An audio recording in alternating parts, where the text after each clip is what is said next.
கேளுங்க மாமா, நைட்டுக்கு என்ன சமைக்கட்டும்? இங்க பாரு, அவன் 1008 டென்ஷன்ல இருக்கிற. போனை போட்டு என்னை வெறியாத்தாத. போன மரியாதையா வச்சிரு. கேளுங்க மாமா, கட்னம் கொண்டாட்டி ஆசையா நைட்டுக்கு என்ன செஞ்சு வைக்கட்டும் மாமான்னு கேக்குறேன். இது எவ்வளவு அழகா இருக்குது, இதுக்கு என்ன மூஞ்சி காட்டுறீங்க? போனை வச்சிரு முப்பாத்தா, செம்ம டென்ஷன்ல இருக்கிறேன். எப்ப பார்த்தாலும் மூஞ்சி காமிப்பீங்க. ஆசையா பேசலான்னு போனை போட்டா என்னைக்கு என்கிட்ட ஆசையா பேசியிருக்கிறீங்க. நான் கொரியா ஹீரோவியா போய் பாத்துக்கிறேன். போனை வைங்க. அப்பாடா, மனுஷன் டென்ஷன்ல இருக்கிறாப்ல. அப்பனா நம்மளை டிஸ்டர்ப் பண்ணவே மாட்டாரு. நல்ல கொரியா சீரியஸை போட்டு பார்த்துட்டு உட்காந்துருக்க வேண்டியதான். பத்தாவதுக்கு நைட்டுக்கு ஏன் சமைக்கலன்னு கேட்டா, நான் தான் கேட்டேன் நீங்க ஒண்ணுமே சொல்லலன்னு சொல்லி சமாளிச்சிடலாம். ஜாலி. ஆமா, என்ற மாமியார் எப்படி சமாளிக்கிறது?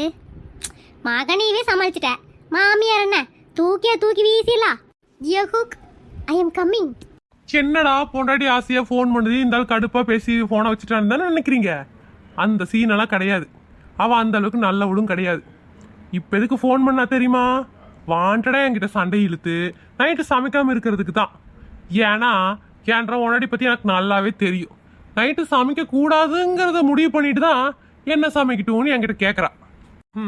பொண்டாட்டி பாசையெல்லாம் என்ன மாதிரி கல்யாணம் பண்ணி அடி வாங்கிட்டு இருக்கிறான் பார்த்தீங்களா? அவன்கிட்ட போய் கேளுங்க, தெளிவாக சொல்லுவானுங்க. இதை எத்தனை ஆம்பளைங்க ஒத்துக்கிறீங்க? அப்படி ஏதாவது ஆம்பளைங்க ஒத்துக்கிட்டீங்கன்னா கீழே கமெண்ட்ல சொல்லுங்க. இந்நேரத்துக்கு என்ற பொண்டாட்டி டிவி முன்னாடி கொரியா சீரிஸ் பார்த்துட்டு இருப்பா. அவளை பத்தி என்கிட்ட கேளுங்க, நான் டீட்டெயிலா சொல்றேன். எப்படி நைட்டு சமைக்க மாட்டா, போகும்போது ஏதாவது வாங்கிட்டு தான் போகணும். எதுக்கு அவட்ட சண்டை போட்டு அதை செய்யணும்? சந்தோஷமாவே செய்யலாம் தான் போனை இப்பவே கட் பண்ணேன். இன்னும் 2 வார்த்தை எக்ஸ்ட்ரா பேசியிருந்தான்னு வச்சுக்கோங்க, அவ ஊரை குட்டி ஒப்பாரி வச்சிருப்பா.